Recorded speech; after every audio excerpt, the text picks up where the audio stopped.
हिले के पलंगिया ता रोज हिलता बाकी उ भतार में न मजा मिलता लेकिन कहे चौकी पहो नहीं के सही से मिलनवा बलम के बाउड़ बेलनवा बलम के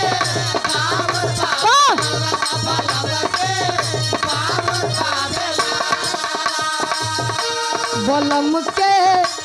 बांगुड़ बेलनवा बलम के